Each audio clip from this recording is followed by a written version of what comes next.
जैसे हम चाची को निभाए, औरत भी निभाए, मामी भी निभाए, और हमें का मिला? हमें बस खाली लात घूसा के आगे है, कौनो सम्मान मिलत नहीं बा। हम है इतने अपने गांव देश से कहा कि हमें है इतना है जैसे रावण की ना तपा है उनके है रोक छोक लगाई, हाथ जोड़त है हम ठीक, नहीं तो ये बहुत महंगा पड़ जाए। हम कुल फर्ज निभावत है।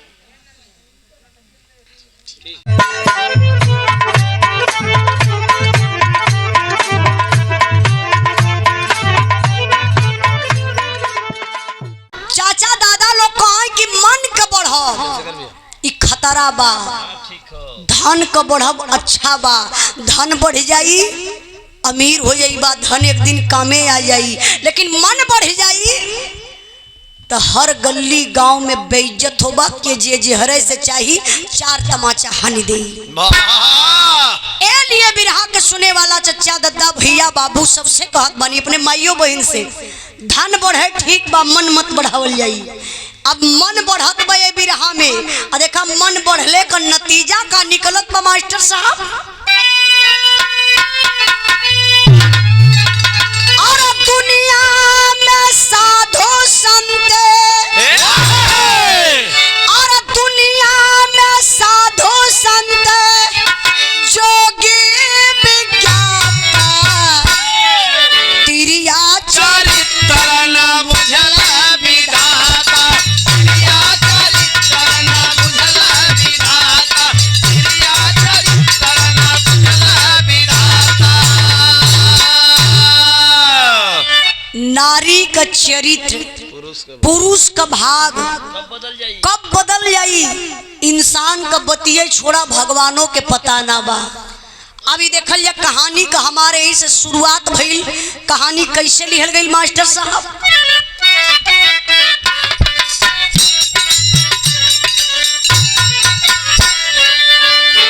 सृष्टि की रचना की संचालक नारी, जब जब बारी है वो पुरुषों पे भारी, पुरुष भी कहाँ कम है रहते विजेता, नाले पे दाले का उत्तर है देता, चतुरी की बहुत चतुर थी जनाना, गंगा नहाने वो जाती रोजाना, हथवा में लोटा बगलदा बिसारी, रोज वह मनवती उमान बेचारे।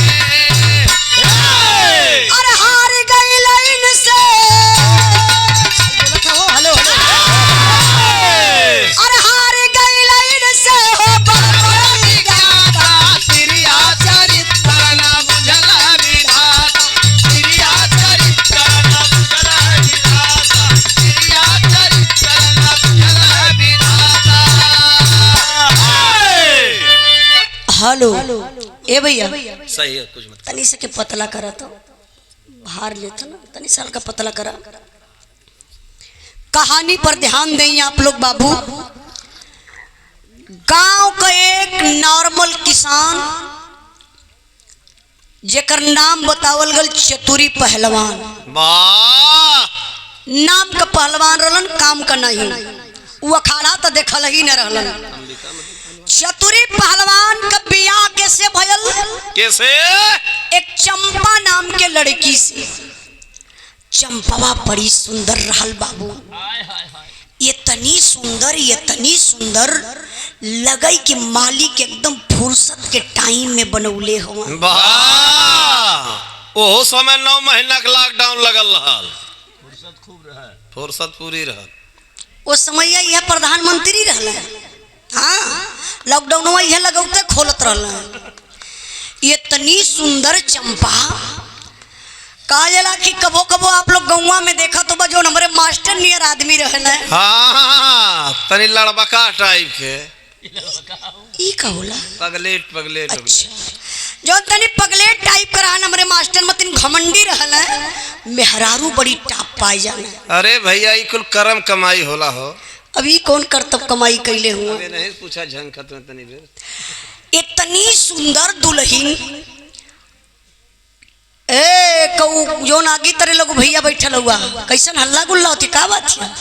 अगर होइबो करे तो धीरे धीरे यहाँ ले आवे आवाज ना। अरे हम भैया कुछ कांड हो सकला। हाँ हो सकला भाई। आज कांड का देखा जमाना हो जे कांड करत हो वायरल होत हो। कांड कहीं भी हो सकला। ये तो बिरहा के दिन गावत रहला इनके घरों में कोनो कूद के रहल इनके बिरहावा गावत ले एक दिन तो ढेला मरलस। फोन घरे से भैया तू बिरहा गावा गलो घरवा में कोनो ढेला मारत हो। दूसरे दिन भैया का पता चलल के घर में कोनो कूद गल डरवार। अब वीडियो बनल रहा लेकिन ओके हम खाली वायरल मत करे ना दिक्कत हो जाई। तोरे मान सम्मान पर थोड़ा दिक्कत हुई। आई तनी बिरहा पर ध्यान देई। ए बिरहावा कहाँ पहुंचल लियो हो। बड़ी सुंदर है ये पगलेट लड़बक टाइप। हाँ यह बात है हमारे बिरदरी भी है बात है। अच्छा देखी इतनी सुंदर चंपा बड़ी मजा लेते हैं। चारों तरफ बड़ी चर्चा बा पूरे गांव में। जैसे जाना ना केहू का अगर शादी हो गई केहू का मेहरारू सुंदर मिल गई तो पूरे गाँव में लोग कहला कह रहे यार बड़ी सुंदर मेहरारू पौलस। वही तरीके से चारों तरफ हल्ला हो गई चंपवा बड़ी सुंदर चतुरी के मेहरारू बड़ी सुंदर। अब चंपा चले न तो भैया सेंटोट बाहर के चले। हाय हाय हाय सरहो सिंगार कई के जौने दिने चच्चा करियई साड़ी पहन लेन हो। सेंट मार के रोडे पे जब बलखाई के चले तो हई जवानन का बतिये छोड़ा हई बुढ़ऊ दादा लो। हाँ निहुर निहुर सूंघ है का वो रोडवा हो इतना महकावत जाए। हे चाचा दादा लोग के कम मत समझा। हाँ अरे इहो लोग अपने जमाने का हीरो हुए। इहो लोग अपने जमाने में बड़ा प्यार कैले। वाह लेकिन लेटर से काम चलावे। अजय अनपढ़ गंवार रहा वो खुरपा से निशान मारा चल जाए। कहा आए वही शिवानी में बैठल रहा।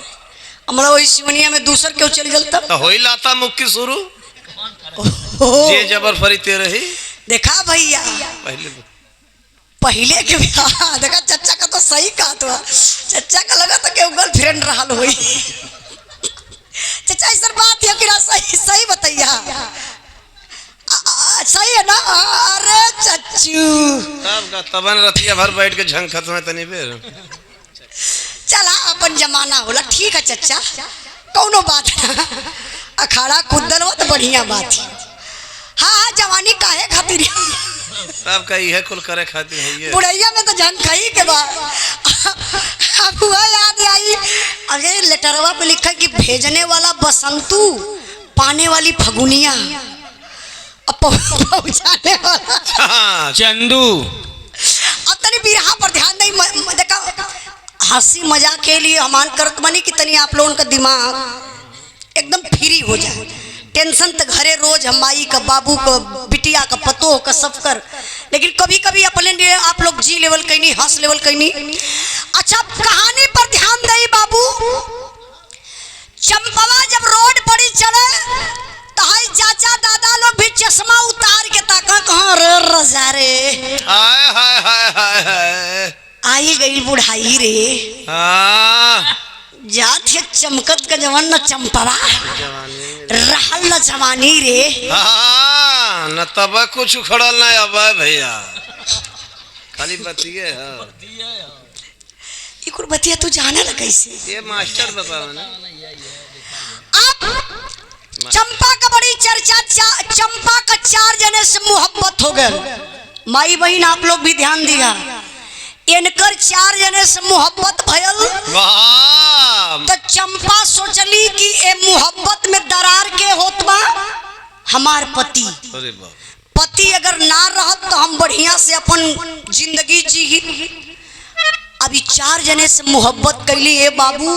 धीरे धीरे समय बीतल इनकर नियत बदल गई। अभी सोचत थी हमार पति जियते रहे हमरे आँखी के समन्वय रहे। हाँ लेकिन फेल रहा वो कुछ कोई ना पावे देखाए मेहरारू को अभी रोज रोज गंगा जी जाए लगल नहाए। और गंगा जी जब नहाए जाए तो मनौती माने। अच्छा मनौती का माने एक लाइन जा तर्ज लग गई।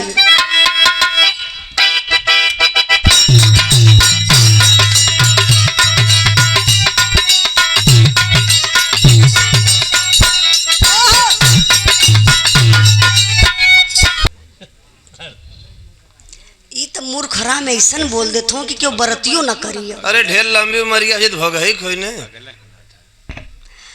अब चंपवा गई गंगा जी नहाए और जाए के नहाए के कमर भर पानी में खड़ी हो जा। रोज का डेली का काम है। अजूरी में ऐसे पानी ले गंगा जी में चढ़ावे का, हे गंगा मैया हमारे मर्दे का दोनों आँख फूट जाए। देखा ही मनौती का हमारे मर्द का दोनों आँख फूट जाई तो तोके डबल नारियल डबल चुनरी डबल कराही चढ़ाई। अच्छा रोज मनौती माने। चतुरी सोचल कि कहो कुछ दिन से हमारे मेहरुआ का आदत कुछ गड़बड़ात हो, ना हमके खाए के देत ना पिए के देत बा, ना हमसे बोलत बा ना डोलत बा, न लगे को दिन सुतत बा। हाँ ई तो बढ़िया कैला बताए दाला, नहीं तो क्यों जानी ना पावत ना समझ पाई है लोग। हाई बहुत सहयोग अच्छा करत हूँ हमार, नहीं तो भैया आप लोग जानना होता है कुल बात ये ऐसा बात बोल देता हूँ। अच्छा तो चतुरी सोचत हवा कि हमार मेहरारू कुछ दिन से बदलन नजर आवत क्यों, और देखा तैला भोरे भोरे रोज गंगा जी जाले, कहीं एक आदत कुछ गड़बड़ तो ना होत। तो चतुरी गईलन, अभी आगे आगे चल जा तो पीछे पीछे चतुरी चोरी से जाए तो जाई कोई गंगा जी के किनारवा कुछ है दूरी पे गड्ढा खोद दल, बालू का रेता होला ना गंगा के किनारे नदी के किनारे, इतना बड़ा गड्ढा खोद के वही गड्ढवे में बैठ जाए। तो ई देखे बदे कि देखी आवे ले जाले का करे ले, तो कुछ करे ना जाए नहाय के यह मनौती माने कि हे गंगा माई हमारे मर्द का दोनों आँख फूट जाए। अरे बाप रे बप्पा जब चतुरी सुनल कहना कि कहो ही हमार मेहरारू हमरे आँख फूटली का मनौती मानत बा, कहना मनवा तई करत बा चली वही पनिये में यह झोटवा पकड़ के निहुराई दे वही। अरे कहने तू ही चली गई। अरे हम रहे तो देर हो दे, नियत खोर आदमी पागल कहीं का। अब चतुरी सोचा तो मन कहा कि ये झोटवा पकड़ के पनिया में डुबाई दे, फिर कहला ना ना ना ना ए मन तू मान जा गलत सोचत हुआ हाउ तो हमरे मेहरारू ना तनी देखी मनौतिया मान के करे लेका।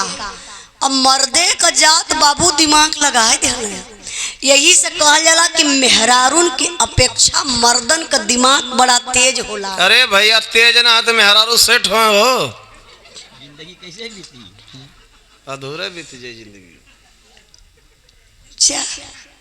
आज तक गाय ले थैला कुछ बोलम ना माफ कर दे थैला, बस इनके माफ आज करत ला भैया।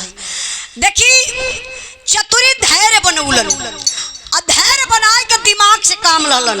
ए बिरहा के माध्यम से एक बात आप लोगों के बताई के दिल और दिमाग में आप लोग रख लिया, कभी भी जल्दीबाजी में गुस्सा में गलत कदम मत उठाया। गुस्सा क्षण भर का बा, गुस्सा शैतान हो, और वही गुस्सा में अगर गलत कदम उठ जाई तो जिंदगी भर पछताई बा। धैर्य बनावे सीखा, जो इंसान धैर्य बना लिया वो पूरी दुनिया को जीत लेगा। देखा चतुरी गुस्सा में गए होते हैं, अगर गर्दन पकड़ के डुबा दल होता तो वो पनिये में मर जाता, जाते जेल। लेकिन नहीं चतुरी धैर्य बनौलन। दूसरे दिने जब गईली गंगा जी नहाए तो चतुरी वही में गड्ढा में जाई के बैठल आई मनौती मानत थी कि हे गंगा माई हमारे पति का आँख फूट जाए तो के डबल चुनरी नारियल का कुल चढ़ाई। चतुरी कहना बस रियाज मरल ही रहना। चतुरी अपन अवजिया पतील बना दल मेहरारू जैसन, देखा ला का मर्द भी मेहरारू जैसन बोल ले। तो चतुरी अपन आवाज ऐसे ऊपर मुंह कई के हथवा लगाए के कहले कि अरे मेरे भक्त हम तुम्हारे भक्ति से प्रसन्न हैं, मैं हूँ गंगा माई, तुम्हारे पति की देखा इहो की ऐसे करत हूँ अपन चेक करत हूँ, तुम्हारे पति का आँख फूटेगी लेकिन बच्चा एक काम करना पड़ेगा। चतुरी वही से बाबू दिमाग लगाई के कैलन का मास्टर साहब।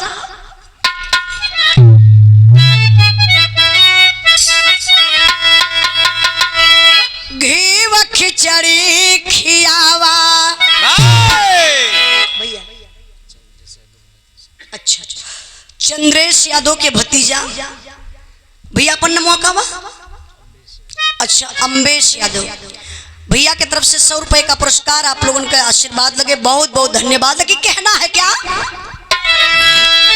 घी व खिचड़ी खियावा, घी व खिचड़ी खियावा, पिया के अपने घी व खिचड़ी खियावा, पिया के अपने घी व खिचड़ी खियावा, पिया के अपने घी व खिचड़ी करितावा तू करावे, तेरे नवनवान करितावा तू करावे। खिचड़ी गोरिया खिया दिहली ऐसा,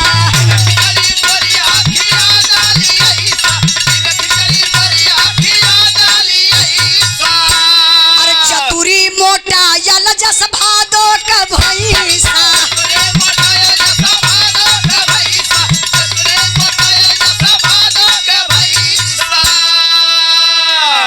ए बिरहा पर खुश होकर के हमारे बड़का भैया चंद्रजीत यादव भैया की तरफ से पुनः 500 रुपए का पुरस्कार। आपके चरणों में बहुत बहुत प्रणाम, आशीर्वाद कचा रही। तनी बिरहा पर ध्यान दें। चतुरी वही से कालन की बच्चा तुम्हारा पति बड़ा दुबला पतला है, उसके आंख से बहुत दूर तक दिखाई देता है। एक काम करना, डेली घी खिचड़ी खिलाना। कहला जब घी खिचड़ी खाई तो वो मोटाई जाई, चर्बियाई जाई, और ओकरे शरीरिये पे चर्बी ना, ओकरे अखियों पे चर्बी चढ़ जाई। और जब 6 महीना घी खिचड़ी खाई तो करे आँख फूट जाई। अच्छा चतुरी तो दिमाग की लगौले कि उनकर मेहरुआ उनके खनवे न पूछे, उ सोचला यही बहाने हमार पेट भरी। ए भैया चंपा खुश अजूरी से पानी गंगा जी में आज खूब चढ़ाओ। जय हो गंगा मैया, जय हो गंगा मैया। एकदम सहजे उपाय। घी खिचड़ी खियौले से यहाँ फूटत हिया, ना कोनो सोखा के यहाँ जाए के पड़ी, ना वैद्य के यहाँ, ना डॉक्टर के यहाँ। जुगाड़ घर है। दिमाग लगौली, अली चंपा घरे गजब का खिचड़ी बनौली। 4-6 चम्मच में घी डलनी। अपने चतुरी अपने पति के देहली खाए बदे। और जब चतुरी खात हो ना, जस जस बाबू पेट भरे। कहा जय हो गंगा मैया, राउर कृपा से आज पेट भरत बा, नहीं तो मेहरारू खाए के पूछत ना रहल। अच्छा यहाँ तो इनकर काम बनत है, पेट भरत है। आई सोचत है कि मामा का आँख फूटे वाली है, आन्हर होत है। धीरे धीरे 6 महीना घी खिचड़ी खिया दहनी। और जब 6 महीना घी खिचड़ी खियलन तो पूरा मोटाई के चौकस एकदम हो गई। नहीं चौकस एकदम, हाँ जोगी बाबा के साण में तीन घूमत है।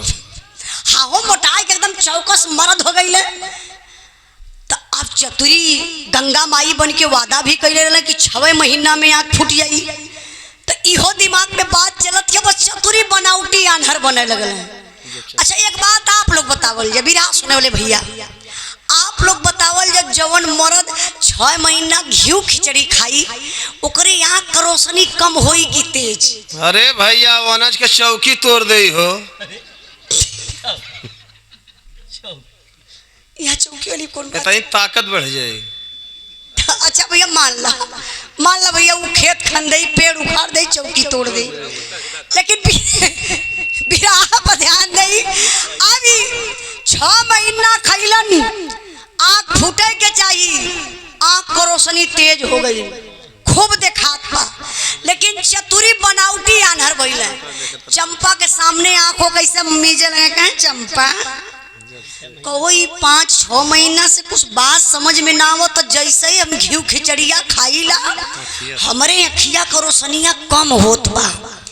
तो चंपा कहले जय हो गंगा मैया, दवाई काम करत है। मम्मा का आँख फूटत है, तनी से घिउआ खिचड़िया और बढ़ा दे तो एकदम गायब है। अच्छा चंद्रेश भैया नाम इतना गजब हो कि हम गड़बड़ा जाता है। आप हमारे बड़का भैया चंद्रेश यादव जी बिरहा से बड़ा प्रेम बा, बड़ा लगाव बा। नाम से गड़बड़ी होती है। नाम से थोड़ा गड़बड़ी हो जाता रहा। हाँ, लेकिन पैसा गिनने तनको गड़बड़ी ना होते। देखिए भैया हम बतौली ना कि अगली साल प्रोग्राम रखले रहले, कुछ वजह से प्रोग्राम कैंसिल हो गल, लेकिन भैया वादा का पक्का इंसान हो। टाइम मिलल। अरे गलीमत भाई लॉकडाउन में गईलू ना। कहाँ हम कहाँ जाते हैं? कहीं कार्यक्रम में। अच्छा। और चंद्रेश भैया की तरफ से 500 रुपए का पुरस्कार है। बिरहा पर खुश होकर के भैया के चरणों में बहुत बहुत प्रणाम, आशीर्वाद। कचारी भौजाई कहाँ गई? अच्छा, हम तो कहीं सूत गई। देख लो इंद्राज भाई। और राम जन्म भैया हमारे बिरादरी का बात करत रहना है। बिरादरी से पैसा मांगता है। का तो उजाला बिरादरी से पैसा मांगत रहनी है।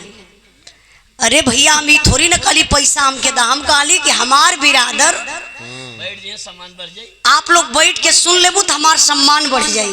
तब का रुपया पैसा राम जन्म भैया हाथे का महिल बा। वाह, जैसा है आज अपन मैल छोड़ा ले। कैसे? पैसा तुम्हें तो मैल अपने मन न छूटी। पैसा हम कभी मंगबे ना करी, सच्चाई बताओ थे। कोनो जरूरी थोड़ी ना बा उजाला रुपया पैसा पर बिरहा गावेली। हाँ, उजाला तो गेहूं 4 रुपए बिरहा गा देने। हाँ, तले के बोरा घूम दाए हमार सार मिल जाई। खिचड़ी पहुंचौले हुआ का जौनपुर में। ये अपने से फंसा ना भैया, एमा हमार गलती ना हो। बोलने का जरूरत है? शेरे के मुँह में तो खुदे अपन मुड़ी डालत हुआ।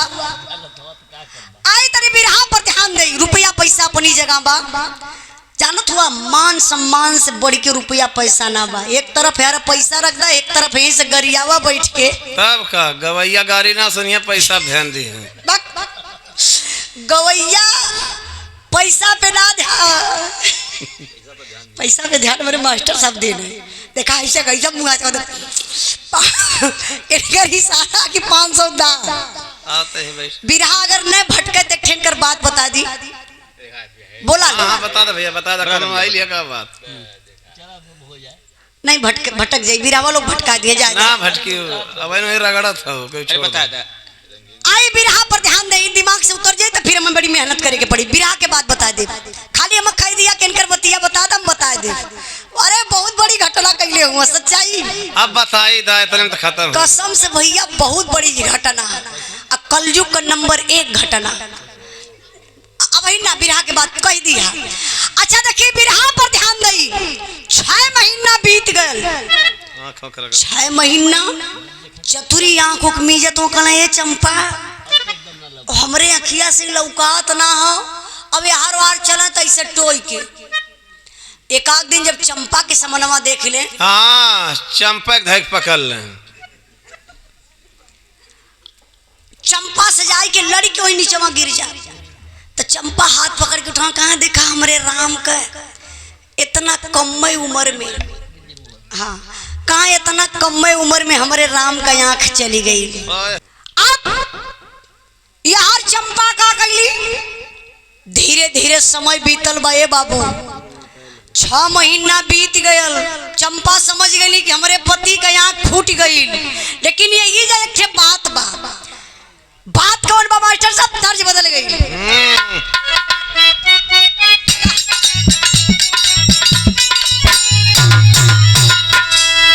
चंद्रेश भैया ये गीत बा इलाहाबादी लटका बा। गुरुजी के लिखल, हमरे गुरुजी माननीय प्यारे लाल कवि जी के गीत लिखल बा। कैसे?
चंपा के आशिक कैठे रहलन। अच्छा याद हो, हम तो कहीं भुला गलवा। सब तो सब हो चचा के देखो जन बिहावा कल चाहता ना, बिरहा पकड़ के बैठल हुआ जात रला का पौले होता गईले के बाद यहाँ तो पा गेला 4 गो। अच्छा देखी 4 गो आशिक। हेलो तनी हल्ला कम रहे हमार माई बहन लोग, यह तो बेइज्जती हुई जब बतिया देबू आप लोग तो फिर कहिए तोहर बिरादरी बतियावत रहल है, खाली समझा भी रहा। 4 आशिक जवानी बहरे बहरे घूम के जात रहली मिले बदे, अब चरहुन के घरे बुलावे लगली। काहे ई सोचली हमरे मर्दे के आंख तो फूट गई, तो देखत ई तो देखी है ना, लेकिन चतुरी खूब देखत हम। यही से कहलेला जियत माछी कभो न घोटाई। चतुरी कहले कहो सरवा हमरे मेहरारू हमारा आँख फोरवाए के चरचर मिलन के घर में बुला लेते, अभी सफरी कैसे। अच्छा तो फिर धैर्य बनौलन, देखा चतुरी का दिमाग धैर्य बनौला। कहला कि मन तू मान, जौने दिने सार 4 लोग इकट्ठा यही हैं वही दिने होई महाभारत, वो दिने आए गए। अभी लगली 4 जने के सेट करे। पहिलका के 10 बजे राती का बहाना का लगावत है, ऐसा ने के कंबले में 2 जने हुए, ये लोग गरम होते हैं भैया। अच्छा देखी 4 के ही पता ना बा कि मन 4 मिला हिला, चरहुन के ही पता बा कि हम अकेले बानी। ई बदलावत बा पहिलका के 10 बजे राती के बोलौलस कालस हमार अनहरा 9 बजे तक जागत रहेला, 10 बजे ले आइया 10 बजे तक सूत जाई, लेकिन 11 बजे तक ओकर नींद टूट जाले। देखा यही तरीके से चरहुन के सेट कैलस। पहिलका के 10 बजे, दूसरका के 12 बजे, तीसरका के 2 बजे, चौथका के 4 बजे, फिर चल जा गंगा नहाए। चरहुन के सेट कर डालस। चतुरियो कहला हमहू असील मरद के बच्चा है। आज वही सार लोग चरहू जने के बताई। चतुरी दिमाग लगौने बाबू, कहला हमार चंपा पेट गड़त गल लली बगलिए में तेरहीम पूरी खा लली, अब पेट गड़बड़ाए गल। एक काम कर तू हमार खटियावा यही दलनिया में डाल दा दुअरिया पर, और वह मोटका मुसरवा हमके दे दा। अब बाहरे भीतर जाए कोई कहला कहो का करबा मोटका मुसरवा। चतुरी कहले तू ना समझ, तू सरवा रतिया में कुत्ता बड़ा परेशान करेला। कुत्ता का मतलब आप लोग समझत होगा, इंसानी कुत्ता जैसे मास्टर साहब। हाँ इंसानी कुत्ता, आप लोग मजाक मत समझी, कुछ हो ना ऐसा बहुत बड़का कुत्ता। अच्छा मोटका मूसर लेके वही दलानी में पलंग पे सूत के एकदम खर्राटा लेत हुआ।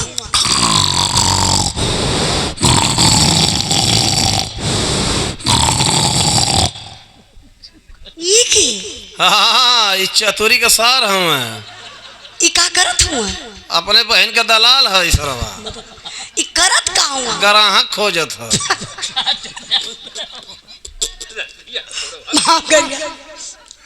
हमार बात नहीं, अब ना भगे पैसा दली है ना, पैसा दे दिला तो बैठ जा। अरे पैसा में तनी गर्मी हो, तब का पैसा इनके अगर के 1000-2000 दे दे चंद्रित भैया, हाँ तो घरे घरे जाए कर सकाला। अच्छा बिरहा पर ध्यान नहीं तो बात बढ़ जाए तो दिक्कत हो जाए। हम झगड़ा करावल ना चाहिए, झगड़ा के बांधे ला रोकीला। अच्छा भैया चतुरी वही दलानी में खटिया डाल के खर्राटा खींचत हुआ। अब ई ना की नींद में बनावटी खर्राटा खींचत हुआ, जगते हवा कल 10 बजे राती कईबे करी है। अब 10 जौन इंतजार करता हूँ, कहता हूँ सरवा रतियों ना होता जल्दी। अच्छा 10 बजे सेंट उंट मरले, टी शर्ट हुआ हाफ वाला पहनले, हाफ वाला चड्ढवा कौन 3-4 वाला पहन के झूमत के चलत वहाँ। तुमसे मिलने का दिल करता है रे बाबा। हर चतुरी कहना यार रे बाबा, तुमको पीटने का दिल करता है रे बाबा। किसको रे बाबा? जवान आवत हो हथवा यार कैसन जात हो? अरे तो हमार सीधा यार परत है यार कहला। फुट जाए। अब चतुरी भैया मूसर लेके बैठल हवा। अब पहला जने अइले, आ जैसे ही दुआर ऐसे डाका शुरू कैलन, अरे तबले तो चतुरी कमाल न कैलन भैया। चतुरी करत का हुआ मास्टर जाई के देखनी शरीर के एकदम खून से लथपथ कनी आई हो दादा, ई चारों का चारों खत्म। अरे चार ना दो ठियारो गिर गया हूँ।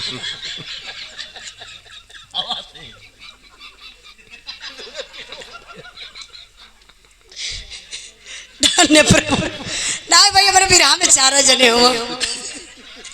हाँ हमार बात मनवा तो सही रही। अब 4 जने खत्म। दूर जिल्ला डोला तुम भैया। जब 4 जने खत्म हो गई ना भैया, तो चंपा का कैली भागल भागल पहुंचनी अपने चतुरी के पास। कहली कहो हे घरवा में कैसन 4 गो लाश बा। चतुरी कहले का मजाक करत हो चंपा, उ कहावत तो सही है का तू कि आंख न दीदा साझे कैले बीदा। अरे हमरे आंख से लौकाता न बा, हमके का पता कि 4 गो लाश बा कि 10 गो लाश बा। लेकिन चंपा एक बात बताई, रतिया में कुछ खटपटात रहल, हमके लगत बा चारों सरवा चोर रहला है। चोर जाता है आपस में लड़ भिड़ के वो मर जाए खत्म हो गई रहे। अच्छा भैया अब चंपा काली रमऊ अब लगत बा कि हाथ में हथकड़ी लगी, जेले जाए के पड़ी। चतुरी कहला तू काहे टेंशन ले थू, टेंशनवा तो हमके होत हो। अरे हम अनहर आदमी चाहे घरवा में खाई चाहे जेलवा में खाई, हमके 2 रोटी से मतलब, हमरे खातिर तो रात दिन बराबर न बा। डरिया हमके ई सतावत बा कि तू इतनी सुंदरी हो, तू जेलवा में जईबू। तो ही जेलवा में आसारा मुंह बंद उ का करी है। अरे ढेर दिन से खाओ ख्याल खोजत हो मैं हरारू। अच्छा ओ हाँ भैया वो आसाराम की जानते हैं ना लोग, आसाराम बापू। हाँ हाँ हम समझ गए, आप लोग समझ गए हो बा। अच्छा इकाले की हमके तो ये डर लगत बा कि जेलवा में तू जाइबू तो तोहरे सथमा का होई। इहे दोनों प्राणी में बात होत बा, तबले बाबू एकदम सुबेर हो गल। तो कबो कबो देखला संजोग से दुआरे भिखारी आ जाले, कबो कबो संजोग से। अब देखा सुबेरे सुबेरे दुआरे एक ठे भिखारी आ गल, तो वो आवाज चतुरी सुनले का खुदे आंखी से देखत हुआ, लौकात ना बा उनके। कहले ये चंपा दुआरवा के बोलत का। चंपा कहली हाँ एगो भिखारी आयल। चतुरी कहले काम करा कि बोलावा तनी कुछ दिमाग लगाई, देखा लग जाला का। तो गईली चंपा बोलाई के लिए अली भिखारी के। हाँ आय कौन के सामना में खड़ा। अब भिखारी आय के खड़ा भइले, चतुरी हाथ जोड़ लेले, कहले ए भैया तू भिखारी हम अनहर आदमी, तब का फोटो खींचबा कुछ कमो करबा। का तू भिखारी हम अनहर आदमी, देखा भाई हमारे को मदद कर देता, जितना दिन भर तू मंगवा ना पैबा उससे ज्यादा अपने घरवा से हम तोके दे देवे। बस बीरन एगो काम कदा, हमरे घरवा में एगो लाश हो, केहू से बताया मत, वही लसिया के फेंक दा। लाश कई गो बा 4 गो, लेकिन भिखारी से कई गो बतौलन 1 गो। अब देखा चतुरी यहाँ भी अपने दिमाग का प्रयोग बढ़िया कैलन। ई चारों लसिया देखा कौने जुगाड़ से फेंकवा देहल है। अरे ई लाइन आप लोग गौर करिहा, जेकरे पास कम दिमाग रहे ओकर दिमाग मास्टर साहब आज से तेज हो जाई। हाँ हो सही गणित है। कैसे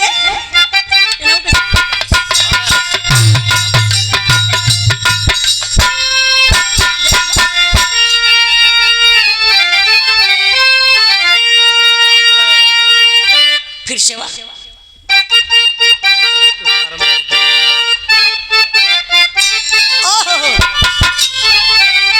अरे आग का जरा लाता दा बाई मिल जाला भैया, आग का जरा लाता दा बाई मिल आग का जरा लाता दा बाई मिल जाला भैया। पेट का जला ला हो काला गुलका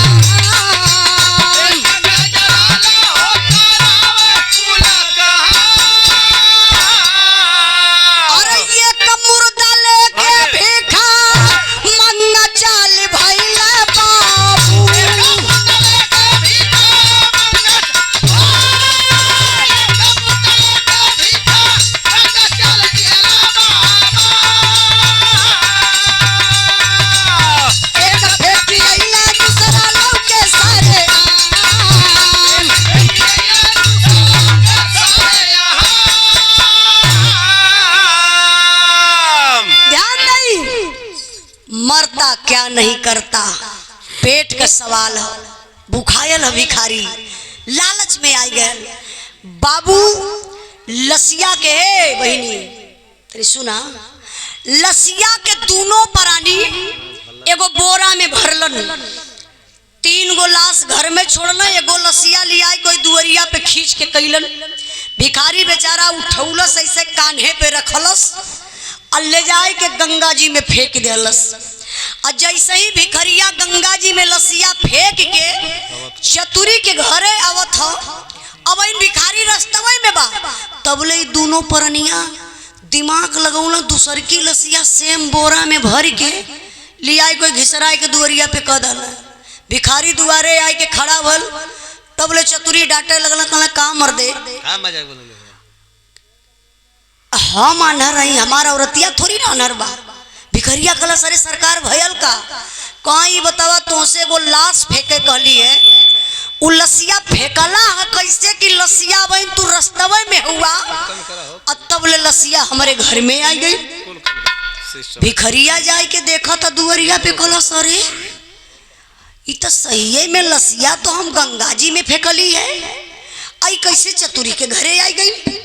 तबले भिखारी बेचारा है दे इंद्राज भाई कोनो बात ना हो, ऐसा उठौलस भिखारी दूसरी लाश।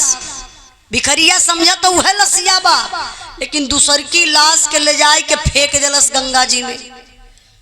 फिर दोनों प्राणी वही काम कैलन। भिखारी रस्तवे में बा, तब तीसर की लाश बोरा में भरलन, लिया के घिसराए के दुआरी तर कह दहलन। भिखारी आए लगलन डांटे, कहले मर्दे एकदम मजाक बना देला, एगो लाश तोरे बस का बात ना भइल, कैसे फेंकत हुआ कि हमारे घर में बार बार आ जात हो। बेचारा तीसर की लाश उठौलस, ले जाए के फेंक देहलस। अब चौथी लाश दोनों प्राणी भरल, लिया कोई दुआरी पे कैले हुए। चौथी लाश, चौथी लाश भिखरिया कहलस भगवान हमके ये बुझात हो, ई लसिया बड़ी जिद्दी है, आई रस्तवा लगत है लसिया देख लहलस, आई के बड़ा आसान पड़ जाता। जैसे ही हम फेंकत थैला भाई रस्तवे में रात तब चतुरी के घरे आ जाता। अब ई लाश अब की बार ये रास्ते से ना घुमाए के ले चला, वो रास्ते से फेंकब। अब भिखरिया के का पता कि चौथी लाश है। भिखरिया तो समझता कि एक लाश है, लेकिन के चौथी बार लेके चलत थैला। अब चौथी लाश के भिखारी लेके चलल रास्ता बदल के, तब भयल का मास्टर साहब अरे चौथा लेके चलल भारत दुश्मनवा में बाबू।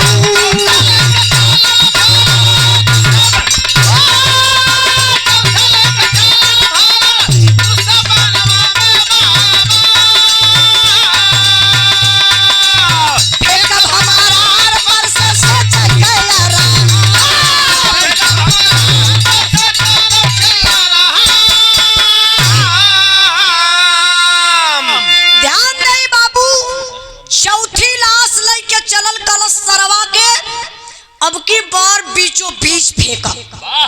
जैसा ही भिखरिया बाबू ऐसे चढ़ल नदिया पे, तब ले तो देखवा गजब हो गया। हथवा से ओ बोरवा का मुहवा छूट गल, अब बोरा का मुंह खुलल है बाबू, तब ले लसिया बहरे निकली गई।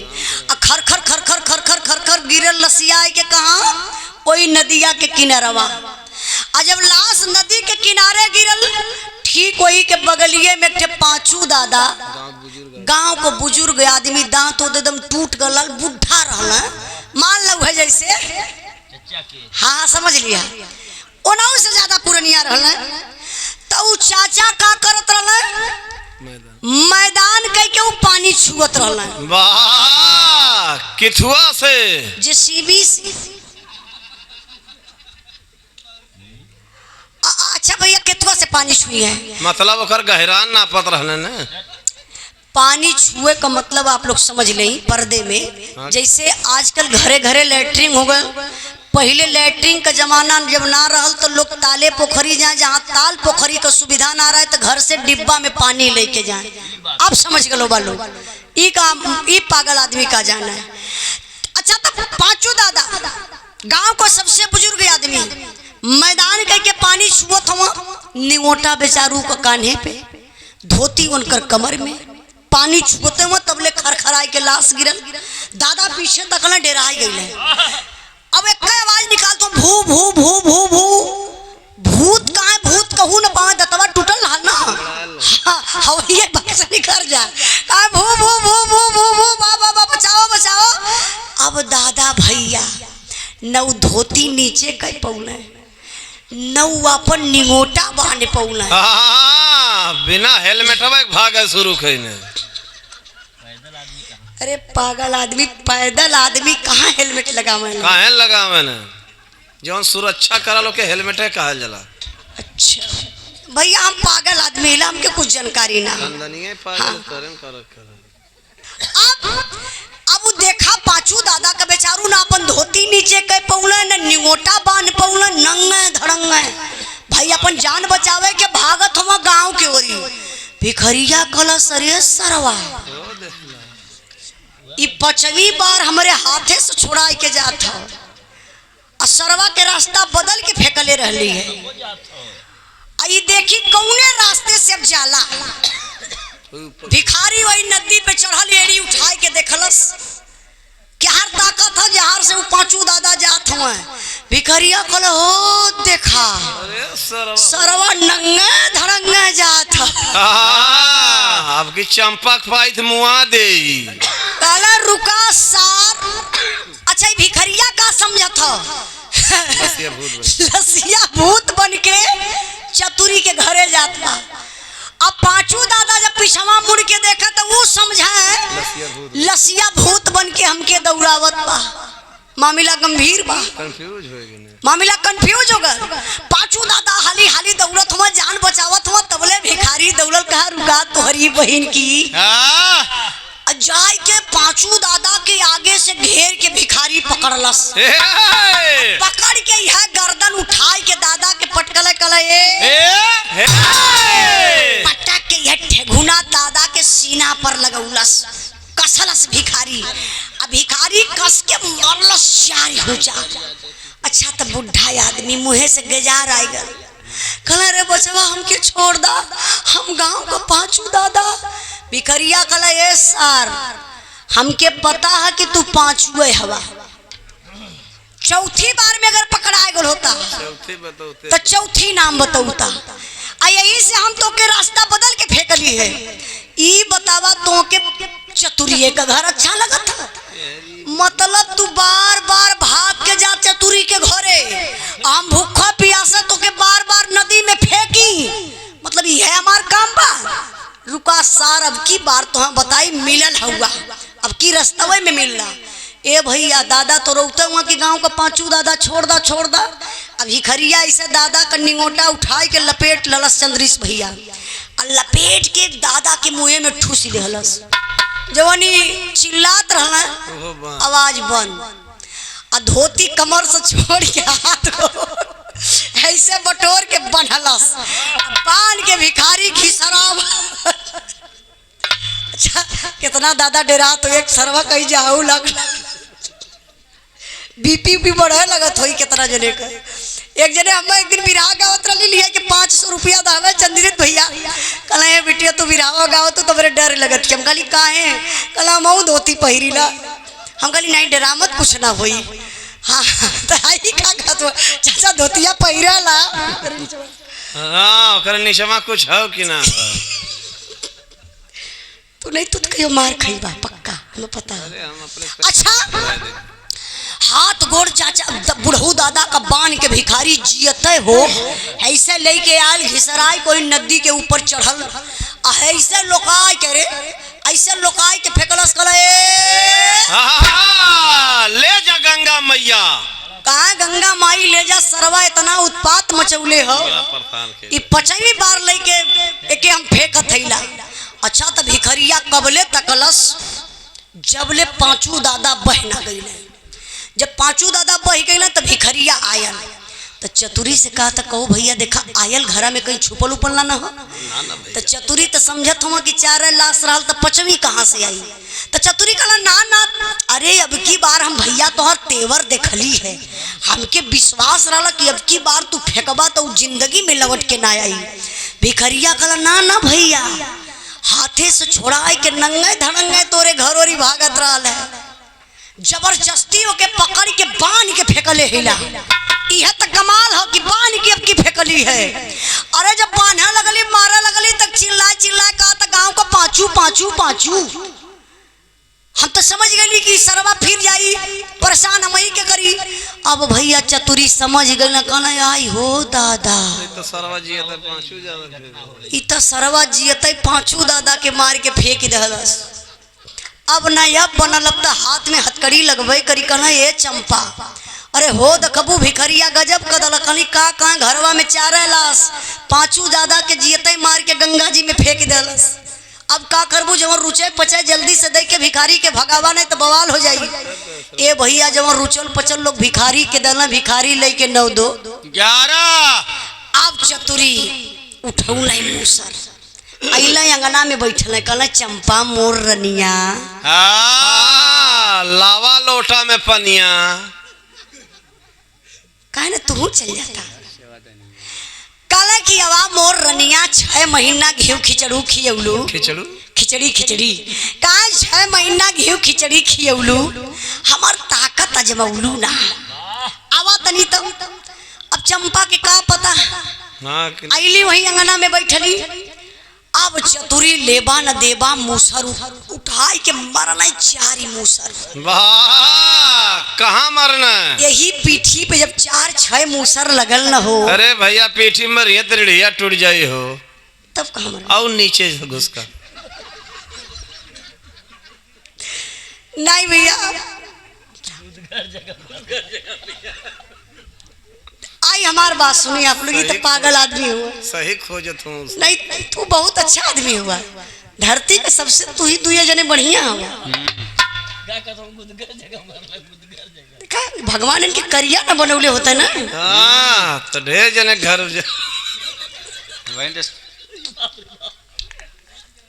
माफ कर ज्यादा तोरे चक्कर में हाँ दूसरा लपटाया ना नहीं हो जाला। अच्छा आई छोड़ी कुल बात कलर के बाद छोड़ा बिरहा पर ध्यान दई। चतुरी एगो बात कहलन बिरहा का हमरे आखिरी लाइन आखिरी पॉइंट। हाँ चाचा के पानी के बैठावा ये बात सुनाया पॉइंटिया पे तो भाग गई। हाँ चेक करा निकटवा पहले हुए कि ना ये पॉइंटिया पे तो भाग गई। अच्छा देखी बिरहा हमार गौले का मतलब का भेल बिरहा रहल हास रस का आप लोग खूब मस्ती कैला लेकिन जो बिरहा का मेन पॉइंट बा एके आप लोग अपने दिल दिमाग में रखिया। ये बिरहा मास्टर साहब गौले का मतलब का भेल आखिरी लाइन बा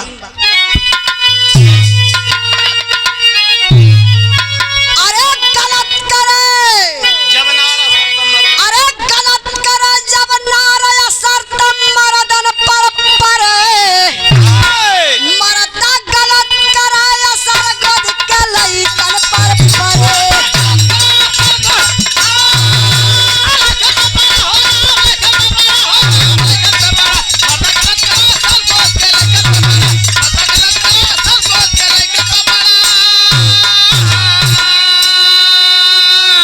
मरद चाहे नारी एगो पतिया मान हो जावन एगो जोड़ा लाजी खेला भगवान हो।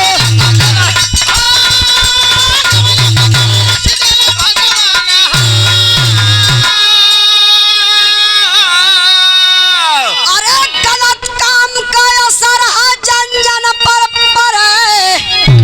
मरदा गलत कराया सर गोद के लइकन पर लाइन पर ध्यान दें बाबू। हमार माई बहन आप लोग भी बैठल हो ई लाइन चुके न दिमाग में रखल जाई। ए चाचा बैठा 2 मिनट और 2 मिनट खाली 2 मिनट 1 मिनट खाली आखिरी समझ ला नहीं तो फिर बिरहा गौले का मतलब का फिर वो गलत का मुँह करवा लोगन तब का ये सब गलत कर चक्कर में भैया नहीं चचा नो चच्चू गलत सब तो सब चच्चो गलत के चक्कर में नहीं नहीं चाचा लोग भक्ति भजन का काम करे ले टाइम हो गई हो ध्यान दे बाबू गलत करे जब नार असर तब मर्दन पर पड़े मर्दा गलत करे असर गोद के लइकन पर पड़े। अच्छा एक बात बताई आप लोग कहेला ना कबो कबो गांव में लोग कहला कि अरे मेहरारू अपन देखा हम मर्द जात हैला 1000 जुट्टा में जाई लेकिन नहीं मेरे बाबू सच्चाई तई बात जितना परसेंट गलती मेहरारून का होले उतने मर्दनों का होले लेकिन भैया मर्दन 50% छूट भी है गलती कौने संविधान में लिखल हो जहां तो बताओ हमार बात सुनो जी इनकर बात नहीं अगर मर्द गलत करी 100% आप लोग देख लिया ओकरे बेटी बेटा के आगे उतरी अब मेहरारू गलत करी 100% मेहरारू के मर्दे के आगे उतरी। यही से तो हम कहिला कि नारी घर की लक्ष्मी होती है आप लोग देवता हैं नारी की पूजा होनी चाहिए। हाँ लेकिन नारी होता नहीं तो चुड़ैल रहत नेहरा के पिठिया चरद्दा ईंटा लाद देवे के चाहिए ई कहे सुधर जाई बाबा रामदेव की योगा फूकदा जर जाए ऐसा नहीं होगा आग लगा दे ऐसा नहीं होगा में पागल कहीं का नहीं देखिए हमारे कहने का मतलब ये बा कि जेकरे साथे बियाह शादी हो गल वही के अपन पति परमेश्वर समझा पति परमेश्वर अयापो लोगन से कहब जो 10 जुट्टा का नाम ले लो जैसे बियाह हो गल अपने नारी के अपने मेहरारू के आप लोग लक्ष्मी समझा देवी समझा तब तो ही रिश्ता चली। अरे भैया एक भोजन करत करत जीव भी आ जाला हो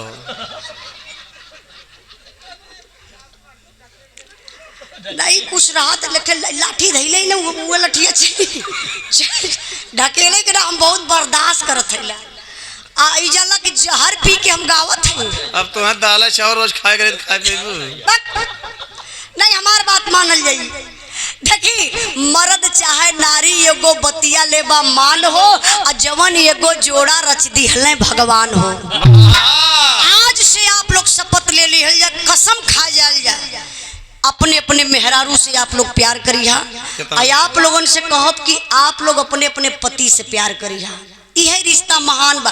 देखा जब जब ये रिश्ता में पति पत्नी की रिश्ता में तीसरा एंट्री मारेला तब तो मर्डर होत बा। हम पहले ही आप लोगों से बतौली एक आप लोगों के बीच में कांड गौले रही कि एक औरत मुस्कान नाम का औरत जो अपने पति के काट के 15 टुकड़ा में नीला ड्रम में भर देलस सीमेंट का घोल बनाए क्योंकि तोप दलस की पता ना चले जाना तू काहे सिर्फ एक गजेड़ी के चक्कर में पड़ी के यह तो बात बाबू। दूसर जब एंट्री मारी तो तोके इतना बड़ा बड़ा सपना दिखाई दे कि वही हवा में उड़े लगेला लोग अजान तो वही हवा में उड़ने के नातकारे पत्नी पति का मर्डर करवा देता पति पत्नी के मरवा देता और जब वो दोनों फिर पति पत्नी के रूप में हो जाते में तो फिर वो रिश्ता चल ना पावत बा मीडिया में आई के चिल्लात हो कि नहीं के चलते हमारे पति का मर्डर भल पति के छोड़ दली आज ही हमारे साथे धोखा कैलन। अरे भैया कुल यूरिया डाई के दोष हो पागल कहीं कहीं तो बाबू अगर हमार बिरहा अच्छी लगल हुई हमार माई बहन लोग और चचा दद्दा भैया लोग तो आप लोग अपने पास रखल जाई अपने अपने पत्नी से प्यार कर जाई। बिरहा का आखिरी लाइन आखिरी भाव बा धीरे धीरे हमके लगा था 4 बज गए ऊपर हो गए कि 4:30 चचा का तो उनकर कहानियां बताए दा ठीक है यही बात बता देते नहीं बताई तो जरूर कहल चचा तुम छोड़ब ना पहले आखिरी करा तो गुरु